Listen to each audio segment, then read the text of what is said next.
Bonjour à toutes, bonjour à tous et merci de nous rejoindre sur Radio Espace Guinée, sur Espace TV. Bonne fête de Pâques à tous les fidèles chrétiens de Guinée. J'espère que la fête s'est bien passée.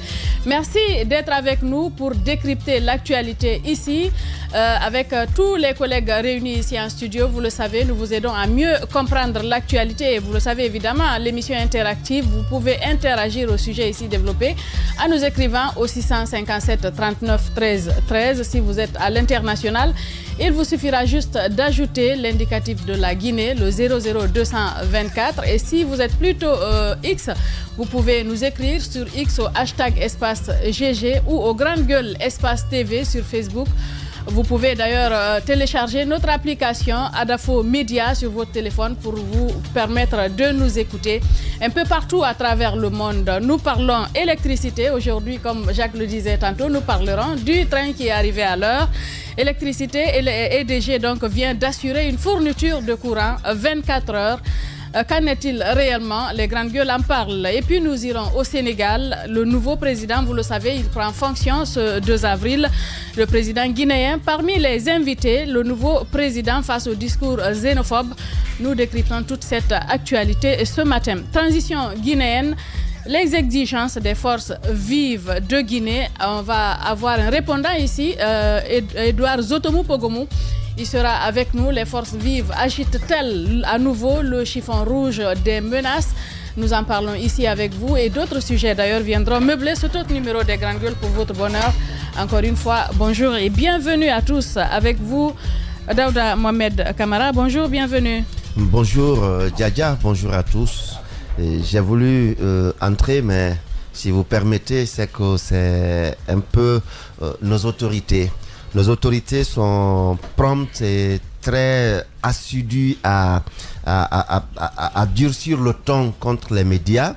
Mais de l'autre côté, toutes leurs décisions, toutes les autres décisions avouées et engagées ne sont jamais suivies d'espèces. Je vais parler ce matin du plan de circulation qui a été annoncé, vous le savez, à l'entame de ce mois de Ramadan.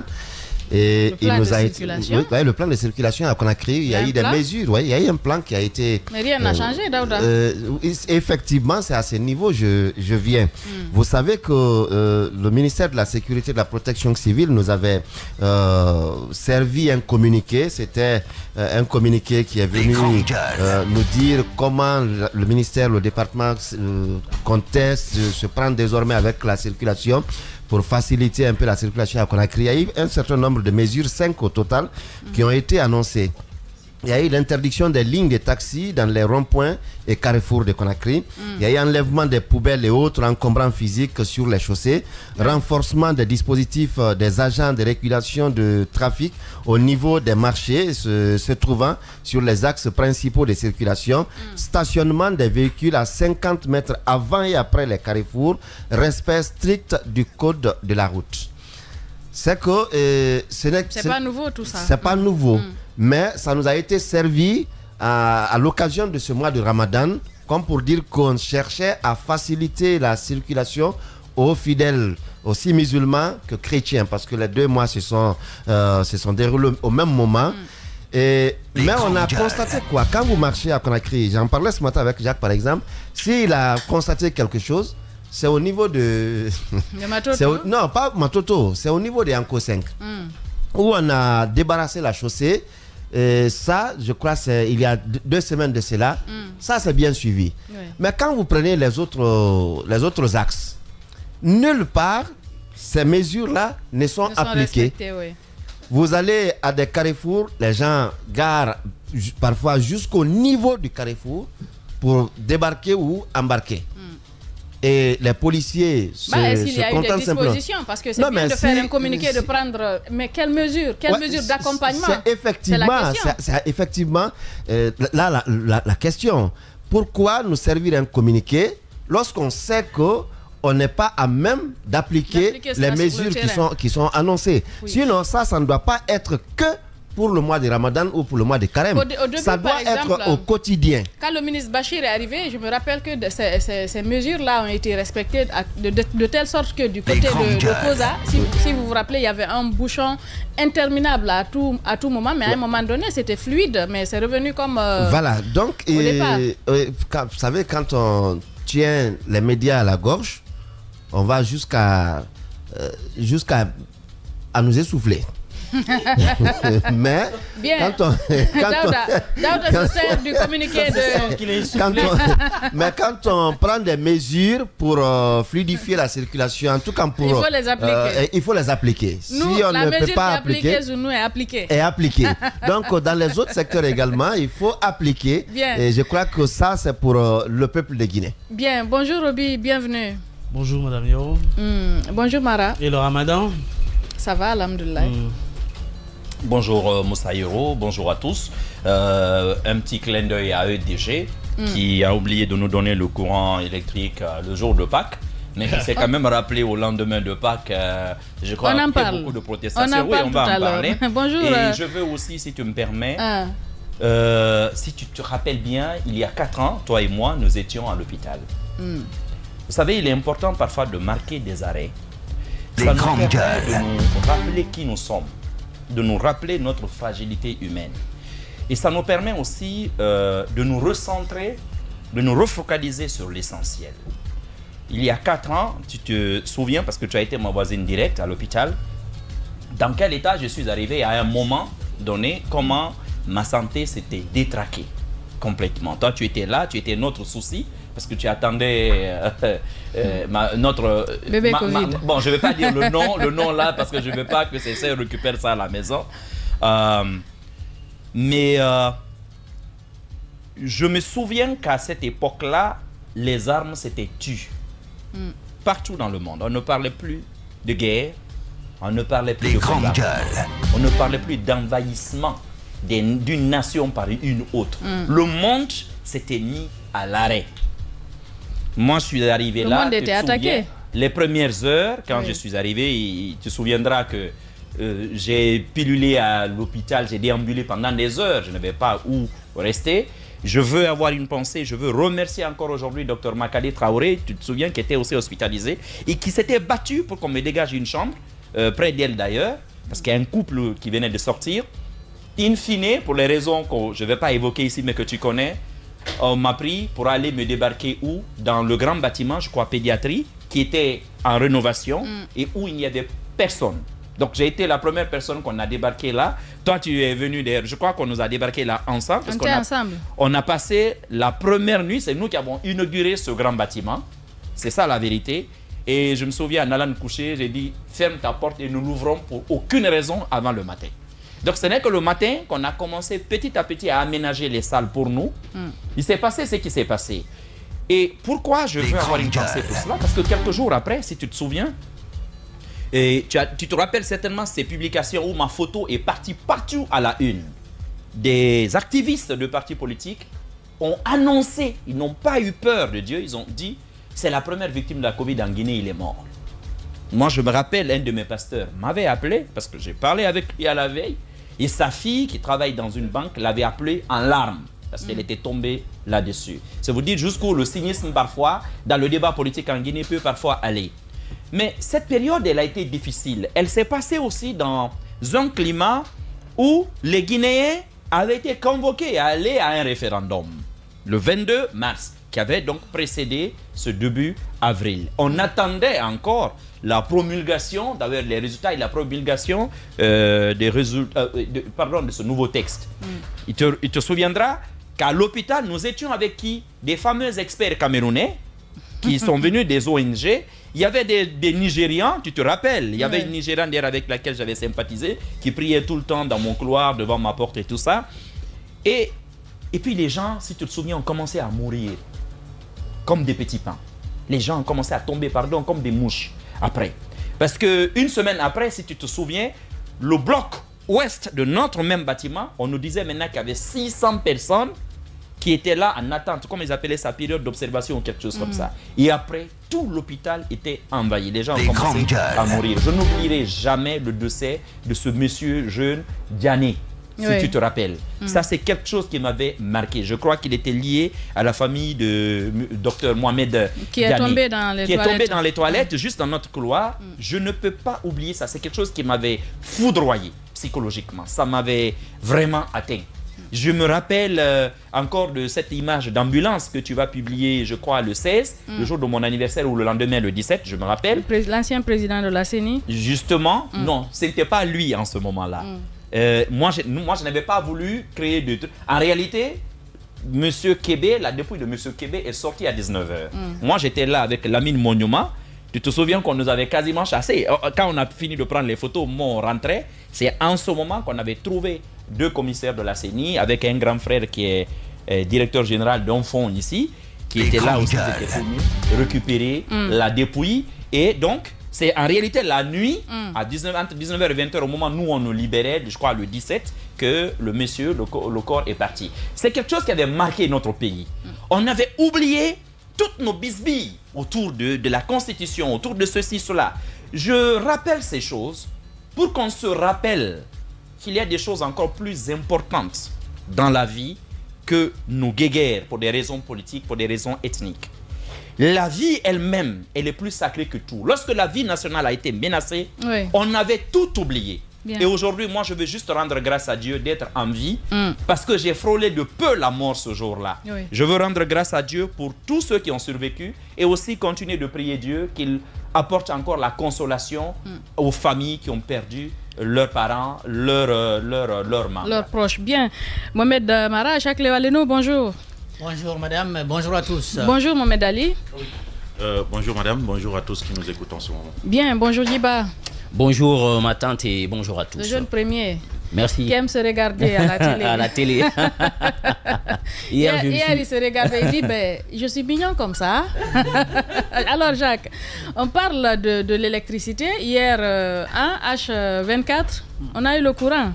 Oui. On va parler du train qui arrive à l'heure. Oui, on va parler du train qui arrive à l'heure parce qu'on nous reproche de ne parler que du train qui n'arrive pas à l'heure. EDG a promis dimanche soir de donner de l'électricité lundi à la Guinée entière pendant 24 heures. Et EDG a pu respecter. Nous pensons donc que c'est quand même un exploit, même si évidemment les chrétiens attendaient l'électricité dimanche, donc la veille. Le lundi, c'est encore lundi de Pâques, c'est considéré que c'est férié. D'ailleurs, c'est ce qui est déclaré férié. EDG donc a fait le choix de nous donner lundi. C'était pas mal. Il faut saluer ça. Parce que tout le monde était à la maison. Voilà, tout le monde était à la maison. Il faut saluer ça. Seulement, ça nous pose quand même des questions, quelques questions. Parce qu'il y a un communiqué qui est intervenu la veille. Je veux parler du samedi. Qui disait que certains quartiers, d'ailleurs c'est comme ça actuellement, à chaque jour, il y a un communiqué qui sort qui dit bon, tel nombre de quartiers va être privé d'électricité parce que il y a l'étiage et puis il y a TEP qui est en manque d'un groupe électrogène qui est donc en rénovation. Donc c'est pour ces raisons qu'on ne donne pas d'électricité régulièrement, qu'on ne donne pas pendant 24 heures et qu'on ne donne pas à tous les quartiers au même moment. Alors, si on est arrivé pendant 24 heures à assurer la fourniture, la question que ça nous pose, c'est bien entendu... pourquoi ne pas le faire? Non, les marges de manœuvre. Ça veut dire donc que EDG a des marges de manœuvre. Les grandes gueules. EDG a quelque part où puiser pour donner 24 heures sur 24. Alors pourquoi on vient à rationner de cette façon? Peut-être qu'une bonne communication permettrait aux Guinéens de comprendre davantage ce qui se passe. Il y a qu'on nous dit on met l'étiage en avant. On met l'étiage en avant, on met le problème, on met le groupe électrogène en avant. Est-ce qu'au fond, c'est pas la peur de finir avec le carburant parce que il n'y a pas de dépôt sur cette question. Non, le carburant, donc le fuel qu'on doit mettre dans les groupes électrogènes, le mazout qu'on doit mettre dans les groupes électrogènes pour les faire fonctionner. Est-ce qu'en réalité, c'est pas ce qui pose problème? Vous savez, depuis que cette crise a commencé, il y a quelqu'un qui est allé sur ce terrain, c'est le Premier ministre.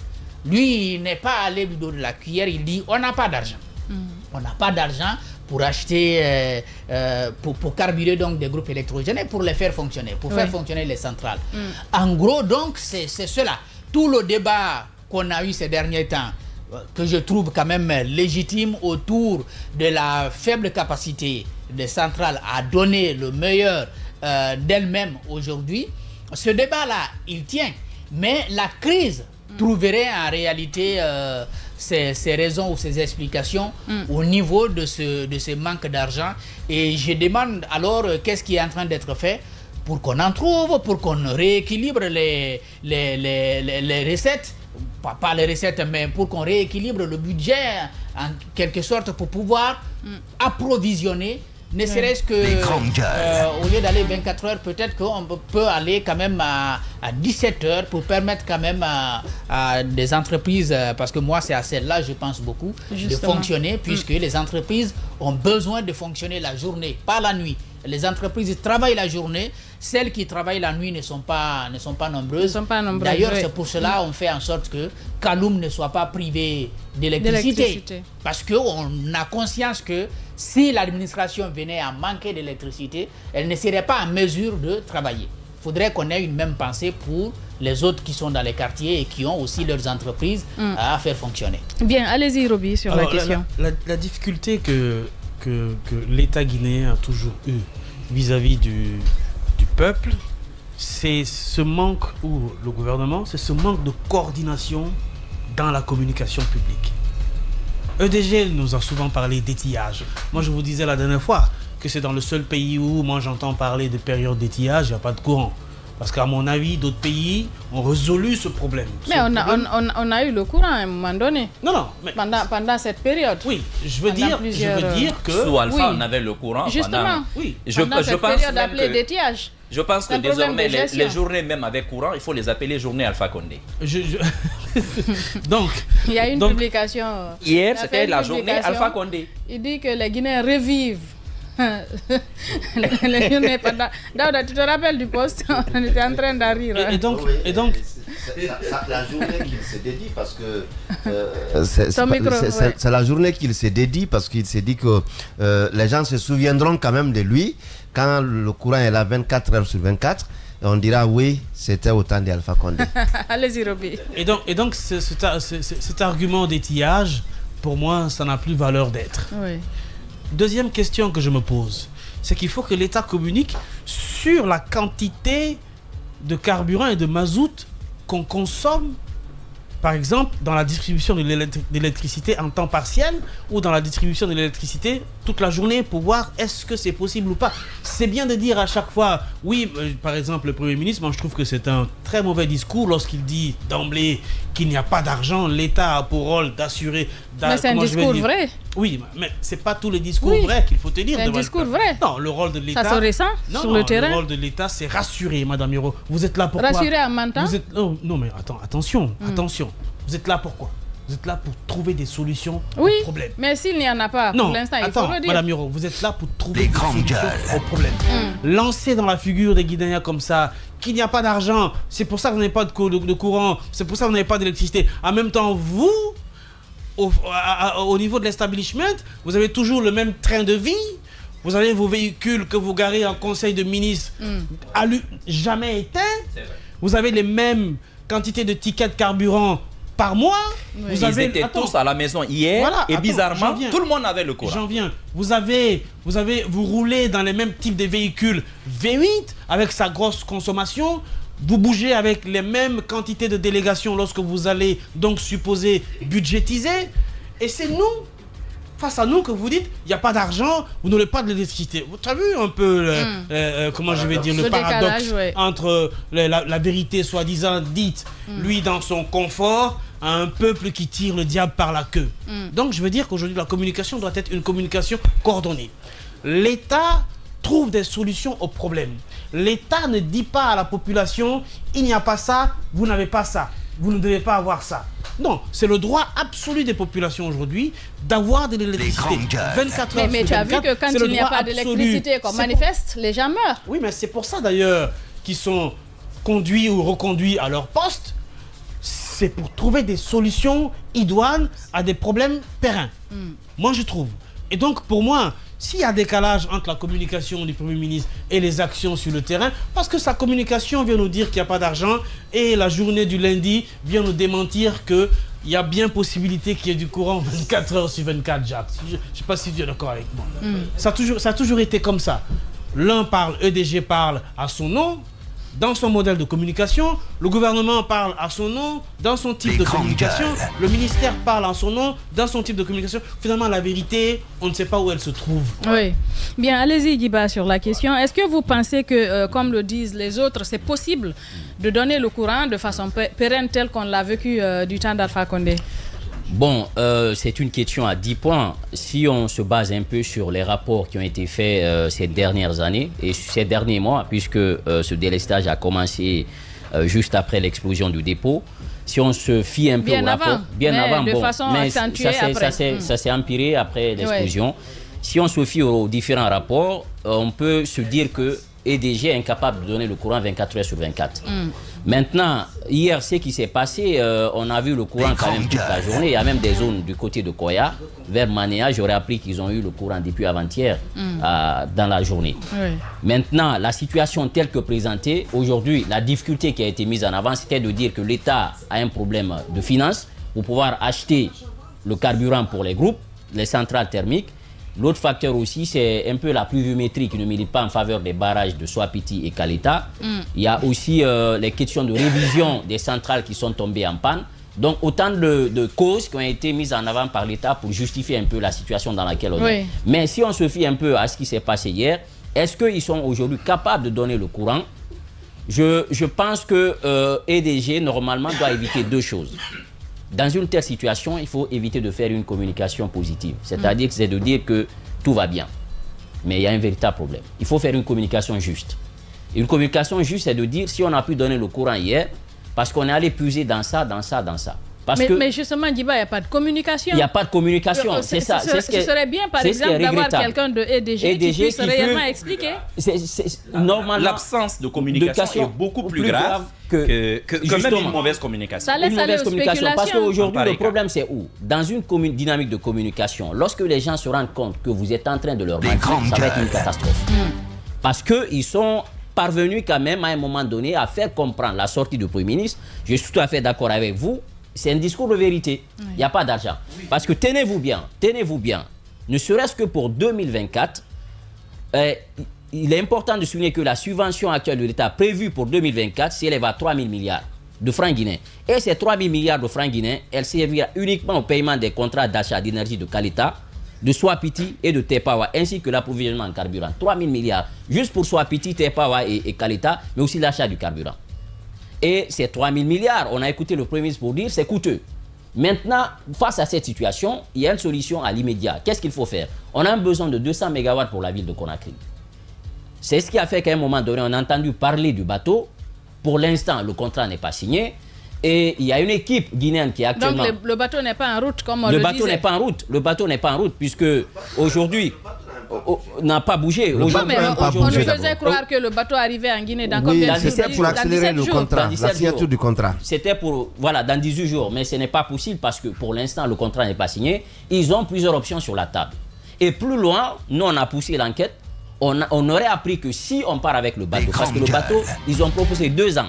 2 ans de contrat. Et quand on propose 2 ans, c'est la capacité. On ira à presque 450 millions là, de dollars sur 2 ans. Justement, 250 millions de dollars, quand on a évalué en francs, parce qu'on parle de 2300 milliards de francs par an. Voilà. Donc ça vous fait environ 250 millions de dollars.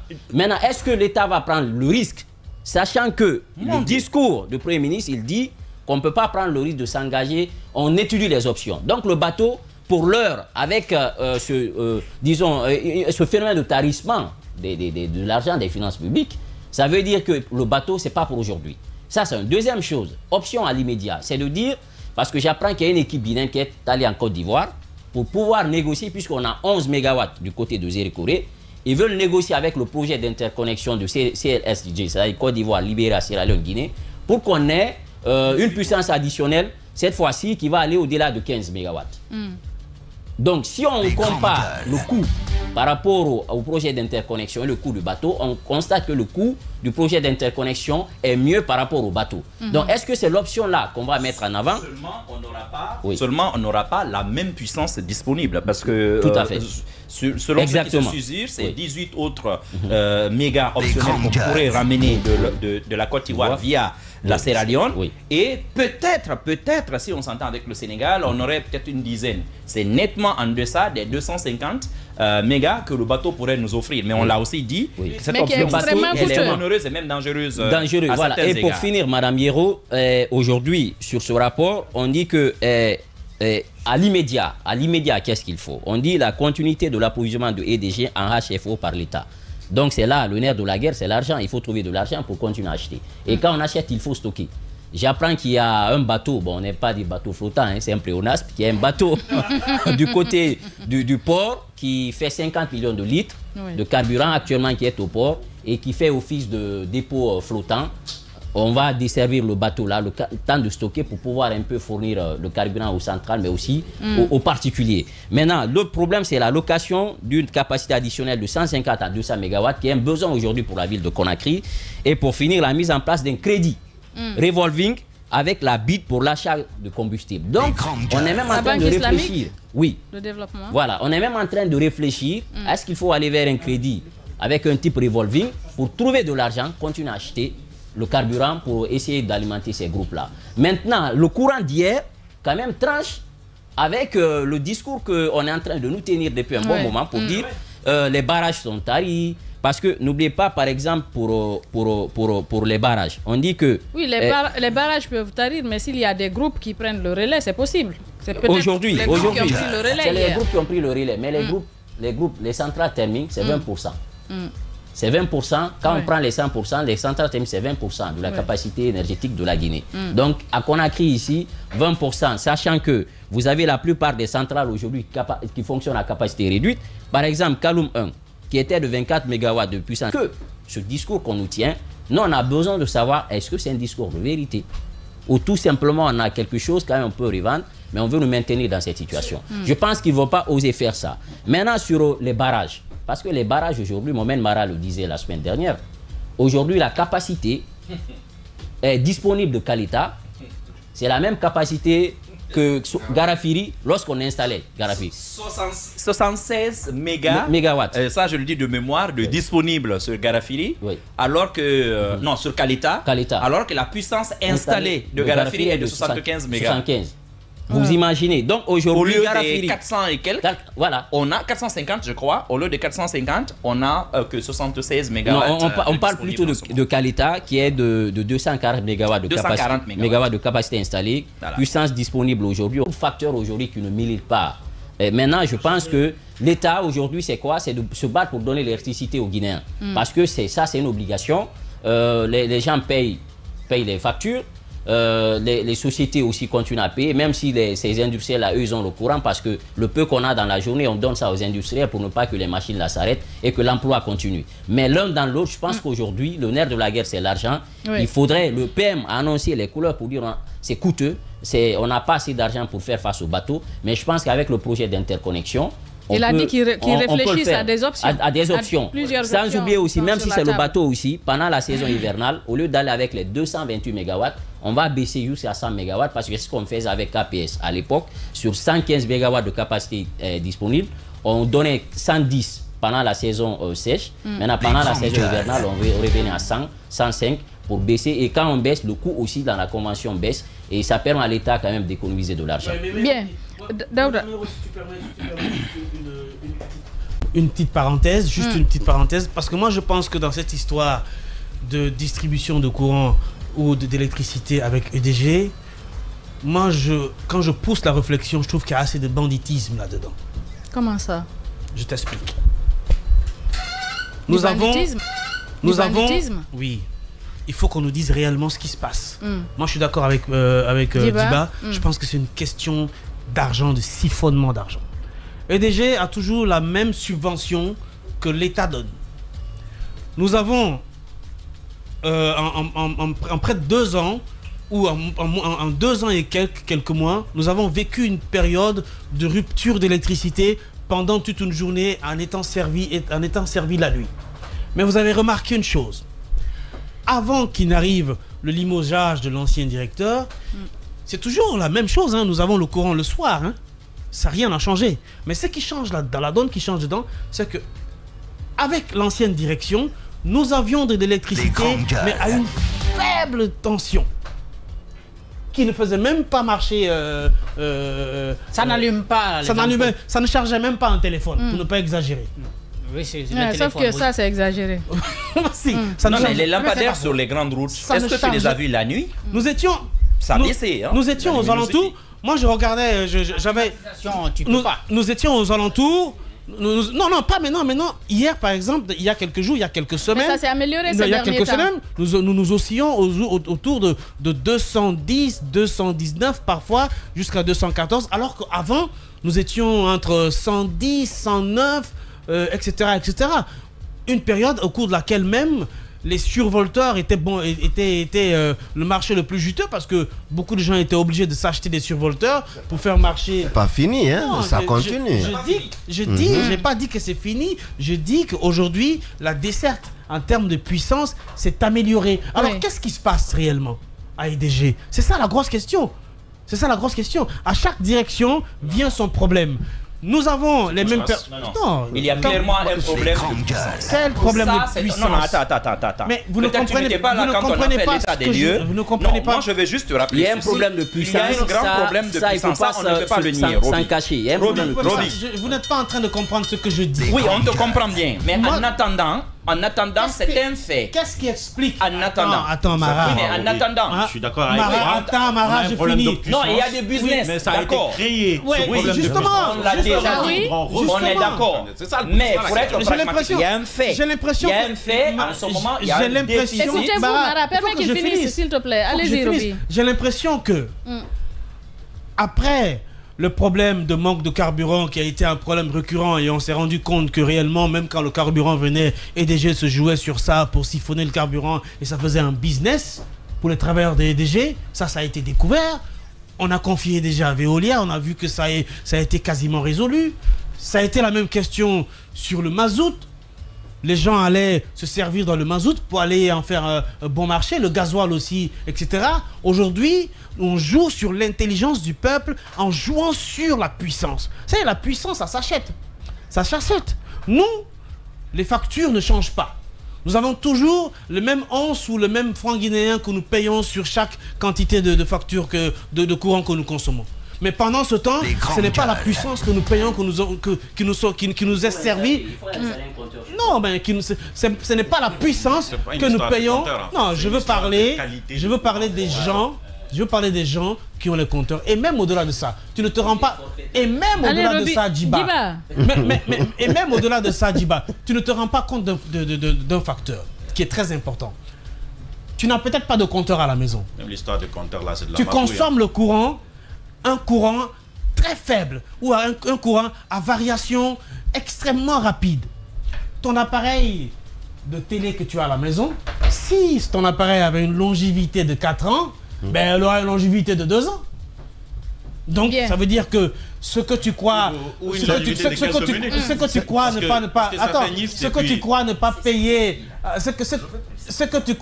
pas payer à EDG en termes de facture, tu le payeras en 2 ans comment je vais dire ça, en renouvelant tout ton tas d'appareillage. D'accord. Cette précision rapidement, Mara. Je veux quand même, puisque j'ai parlé du problème de puissance, je veux rappeler, parce que c'est fondamental, pourquoi on parle de bateau, on parle de ceci, cela, c'est une réalité qu'on a un déficit de puissance installé. Il ne faut pas l'oublier. Hiro, on te dit, regarde un fait, l'énergie essentiellement en Guinée...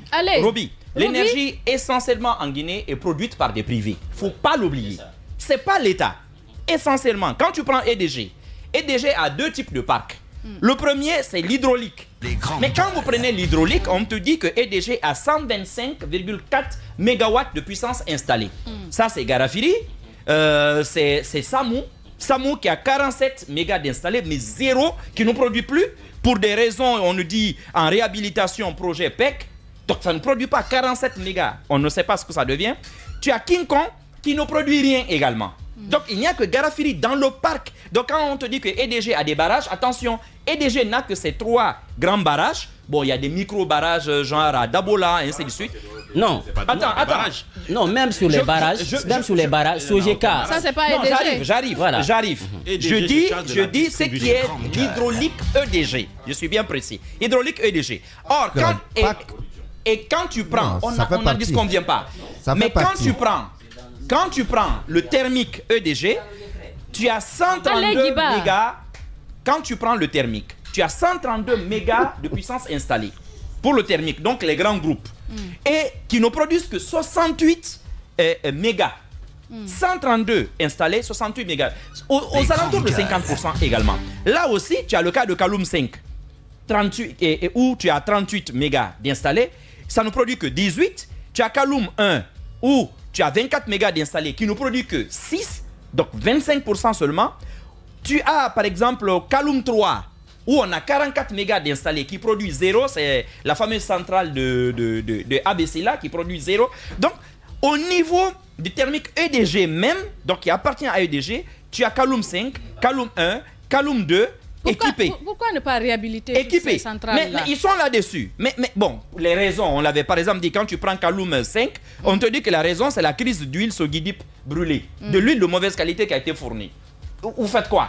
Vous ne pouvez pas régler ça forcément parce que ça détraque carrément tout le matériel. Donc, il faut tout revoir. Donc, ça ne peut pas se résoudre en un claquement de doigts. Maintenant, quand tu prends les privés, les ITT thermiques, pour les privés, c'est 96 mégas d'installés. Oui. Là aussi, tu n'as que 52 mégas seulement qui sont fournis aujourd'hui. Et ça, c'est Conakry Power ici qui nous fournit les 52. C'est ça le problème. Donc, pour les privés également, parce que Kaloum 3 de AB ne fonctionne pas. Et quand tu prends l'hydraulique, les barrages, c'est là-bas souvent on ne comprend pas. Ces grands barrages ne sont pas à EDG, ils n'appartiennent pas à l'État. Tu as Swapiti. Tu as Swapiti qui a 450 mégas, ça n'appartient pas à l'État. Tu as Kaleta de 240 mégas qui n'appartient pas à l'État. Il y a quand même un détail Mara dans tout ça. J'arrive. Je vais juste clore là, si tu me permets. Mon problème, oui. Comment on a fait hier? Parce que tout ça, on a dit qu'il y a des problèmes. Nous sommes d'accord. Nous sommes d'accord. Comment on a fait? Tout à l'heure, un des responsables de DG. D'accord, mais un des responsables de DG nous a écrit, Roby le lisait tout à l'heure, il explique qu'il y a des programmes exceptionnels liés justement à certains jours. C'est le cas de Ramadan, de Pâques, de Noël, de Nouvel An. Mais comment font-ils? Non, c'est pas ces exceptions. Oui, mais justement, comment s'organisent-ils? C'est ce que je vous explique. Vous pouvez avoir la volonté, mais si vous n'avez pas la capacité, vous ne pouvez pas le faire. Oui, mais attendez. Il dit que sur le long terme, c'est impossible. Parce que ça va se détraquer. Tu es en train de dire, on vous a dit ici que l'hydraulique, notamment les barrages, fournissent 80% de l'énergie. Oui. Or, c'est l'hydraulique là, justement, aujourd'hui, au bout du bout, de 1043 mégas, par exemple, d'installés, tu n'as que 384 mégas de disponibles sur l'ensemble de notre parc de disponibles. Oui. Comment vous faites? Des jours de pic comme ça, il faut ouvrir les vannes. Il faut justement laisser l'eau couler. Mais regardez, moi je ne serais pas surpris s'il ne pleut pas tôt, qu'on ne paye pas le contre-coup, justement, de la fourniture d'hier et même de la fourniture de la semaine prochaine à l'occasion de Ramadan. Je ne serais pas surpris. Parce que pendant un jour entier, on a laissé les turbines complètement dégager l'eau. Et là, ça va nous rattraper, ça qu'on le veuille ou non. C'est là que je trouve que la communication de EDG, elle est lamentable. Parce que, à ce jour, je pense que la transparence ferait plus de bien à EDG que ces cachotteries, en fait. Il ne faut pas mentir dans les communiqués. Vous nous avez donné, mais ça ne sera pas sans conséquence. Ça, je peux vous l'assurer, ça ne sera pas sans conséquence, à moins que la pluie revienne plus tôt que prévu. Tu peux pas. Oui. Allez-y rapidement, Daouda, sur la question. Sur la question, vous savez quand même qu'on s'interroge, Jacques l'a dit tout à l'heure, comment ils ont réussi hier à nous donner de l'électricité. Et il y a des éléments qui sont avancés, mais qui ne sont pas, à mon avis, des éléments qui tiennent. Des journées spéciales ou des moments spéciaux, notamment Pâques. Non, ça n'a rien à voir. Nous sommes dans Ramadan. C'est dans Ramadan qu'il y a eu une manifestation généralisée à Conakry. Dans le Grand Conakry, il y a eu, même à l'intérieur du pays, il y a eu une manifestation généralisée. Les gens aujourd'hui, on en parlait la dernière fois, où les gens n'ont plus la possibilité d'avoir dans les congélateurs les fruits ou leurs sauces qu'ils peuvent garder pour des jours. Vous ne pouvez plus parce qu'il n'y a pas d'électricité. Aujourd'hui, quand vous allez dans les ménages, il y a beaucoup de ménages aujourd'hui où les climatiseurs ne donnent plus. Parce que les climatiseurs ont reçu des coûts de EDG. Parce que ça ne tient plus. La capacité qui vient ou le voltage qui vient ne peut plus supporter les climatiseurs. Aujourd'hui, dans des maisons, même des simples écrans télé, les simples écrans télé, parfois, quand l'électricité est à la maison, vous ne pouvez pas regarder la télé. Ça, c'est une question qui se pose. Je peux bien comprendre qu'on me dise que la capacité produite ou la capacité aujourd'hui distribuée n'est pas suffisante, mais le voltage qui vient dans les ménages, est-ce qu'on va avec 110 ou on va avec 220? Ça, c'est une question aujourd'hui qui se pose parce que vous avez des ampoules aujourd'hui qui sont allumées. Vous avez l'impression que... tu as des pays comme le Libéria, la Sierra Leone, qui ont tranché.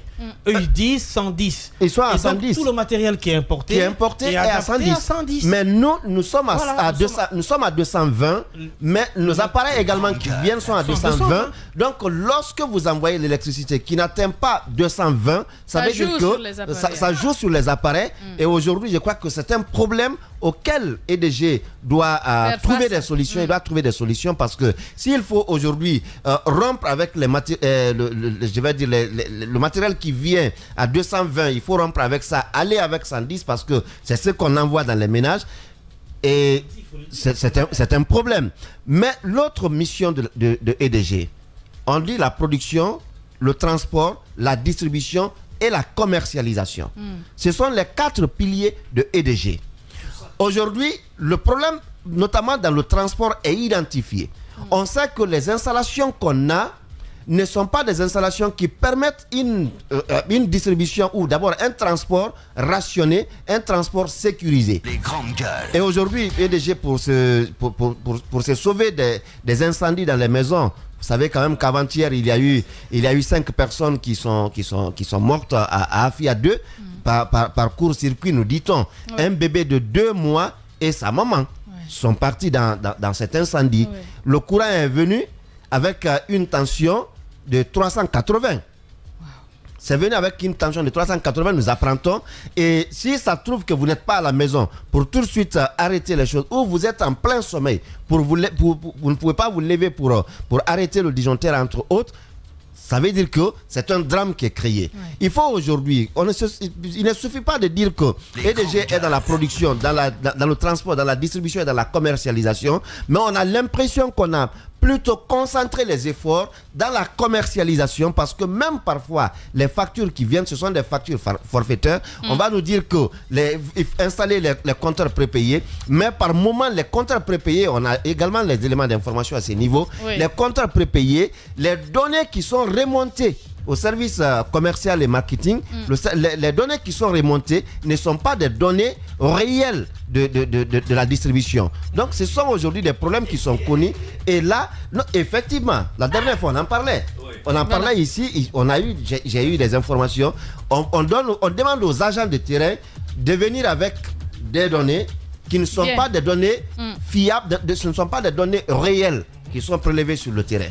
Donc il y a tous ces problèmes aujourd'hui qui se posent avec EDG. Mohamed Ali et ce message qu'on va partager avec les auditeurs, même si on a du HFO, les installations ne peuvent pas tenir. Le HFO ne peut pas se vendre sur le marché comme le gasoil, c'est du fuel lourd, disons-nous la vérité. C'est un problème d'organisation, de planification et de suivi par rapport aux besoins croissants de la population et des industries. Même si c'est réhabilité, elles ne peuvent pas tenir. C'est comme si on rénovait une limousine de 1980 et tu veux qu'elle tienne 3000 km de route sans souci. Un haut responsable donc, qui nous envoie ce message. Allez-y, Mohamed Ali. Sauf que les informations sont contradictoires, madame. Vous avez un ancien directeur d'EDG qui a été limogé pour malversation, qui aujourd'hui fait tout pour revenir à EDG. Vous pensez que c'est pour donner du courant à la Guinée? Non. c'est parce qu'il y a du business. Pour se beurrer. Je crois à aucun chiffre, même au mot, à tous les documents que DG produisent pour nous les montrer officiellement, c'est faux. Ça n'existe pas. Tout a été pompé dans le sens de prendre de l'argent un peu plus. J'ai été sidéré de comprendre qu'à l'intérieur du pays, aucune agence DG n'a plus de 7 responsables. 7 employés de la fonction publique, tous les restes, ce sont des stagiaires. Et pourtant, ils sont tous comptabilisés à être payés sur le dos de la fonction publique. L'argent là va où exactement? Madame, à la même période, l'année dernière, n'a son propre siège. exactement, à la même période, l'année dernière, le directeur limogé DDG, M. Laïsekou, nous faisait une conférence de presse au mois d'avril 2023 pour nous dire qu'on a toutes les installations en Guinée. Il suffit juste de réparer. En fait, il a plutôt pris l'argent, les 4 millions qui servaient à approvisionner le bateau qu'ils ont renvoyé. Il a pris cet argent, il a réparé les groupes sur le territoire national pour pouvoir donner de l'électricité. Il a affirmé qu'aujourd'hui, nous sommes capables de donner de l'électricité à la Guinée pendant la période d'étiage. C'était au mois d'avril de l'année dernière. Entre le mois d'avril de l'année dernière et le mois d'avril de cette année-là, qu'est-ce qui a changé? Vous allez me dire, le dépôt de carburant qui a explosé. Mais le dépôt de carburant a explosé. A explosé avec quoi exactement? Les tribunes de l'ami de Roby, hein, qui faisaient combien je ne sais pas combien de mégawatts qui ont été détruits. Est-ce que ce sont ces tribunes-là simplement qui donnaient de l'électricité à la Guinée? Non, ça ne fonctionnait même pas, ces tribunes-là. Donc, voilà, qu'est-ce qui a changé véritablement pour C'est qui l'ami de Roby? Roby connaît son ami. Non. C'est qui ton ami? Vas-y. Non mais attends, laisse-le parler, Mohamed. Tu ne peux pas fermer son micro? Mais c'est la hack. Non, tu n'es pas la hack ici. Oui, c'est qui ton ami Roby? On parle de Cassius. Cassius du Baté? C'est tout. Voilà. Ah, c'est lui qui devrait envoyer le bateau? Non, madame. Non, je suis pas. La question se pose. Je suis pas mêlé, hein. Pourquoi tu te défends? C'est ton ami? Tu ne peux pas le défendre. Vas-y. Non, madame, ça pose une véritable question. Moi, jusque-là, je ne trouve pas la réponse. Pourquoi, il y a une année près, on était capable de fournir de l'électricité avec nos installations, et aujourd'hui, on n'est plus capable jusqu'à ce qu'on nous demande de faire venir un bateau qui a plus de 250, ou plutôt qui a 250 mégas de capacité. On ne trouve pas de réponse. Les compteurs prépayés, vous savez qu'on oblige les uns et les autres à les installer. J'apprends que l'ancien directeur, donc le directeur limogé, avait signé un contrat d'1 million de compteurs prépayés et il n'a même pas pris le soin de mettre le ministre au courant. J'apprends. Parce qu'il y avait son intérêt dedans, en fait. C'est pourquoi on oblige les gens à installer les compteurs prépayés. C'est pas parce qu'on veut préserver l'électricité, mais parce qu'on a le business qui se trouve dedans, madame. L'autre chose, c'est que le bateau ne vient pas parce qu'on a demandé une caution de 25 millions de dollars. Et l'État dit qu'il ne va pas payer les 25 millions.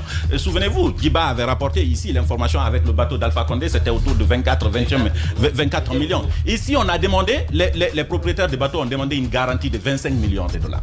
Le Premier ministre, dans son discours, il a dit... 4 millions supplémentaires. 25 millions de caution, en fait. Il faut qu'il paye d'abord. Ah, la caution? Pour que ça vienne. C'est-à-dire qu'on paye ça d'abord. C'est-à-dire qu'il y a une garantie que vous payez avant que le bateau ne vienne. L'ancien cas 25 millions de dollars. Voilà, 25 millions de dollars. Sans compter maintenant les charges fixées. C'est comme si vous louez une maison. Justement. On vous dit caution, vous payez 2 mois. Vous payez ça. Ici, on paye 25 millions. Que le bateau sert ou pas, les 25 millions, on les donne ça. En fait, on les dépose. L'État dit. Mais le discours du Premier ministre sur RFI, il a dit aujourd'hui qu'on a les installations, madame. Oui. Ce qui manque, c'est le carburant. Lui, c'est l'angle qu'on lui a expliqué, justement. Alors, si on a les installations, ça veut dire qu'on a la capacité de production. Aujourd'hui, Kaloum N ne produit pas à la hauteur de sa capacité, tout simplement parce que les machines sont à l'arrêt, sont en panne et on ne veut pas les réparer. Il faut qu'on revienne là-dessus après la pause, madame. Certainement, on va y revenir aujourd'hui ou dans nos prochaines éditions. Merci à vous tous qui nous regardez à la télévision à l'international et qui nous écoutez à la radio. C'est toujours un plaisir de vous servir. Nous revenons dans 10 minutes sur Espace TV.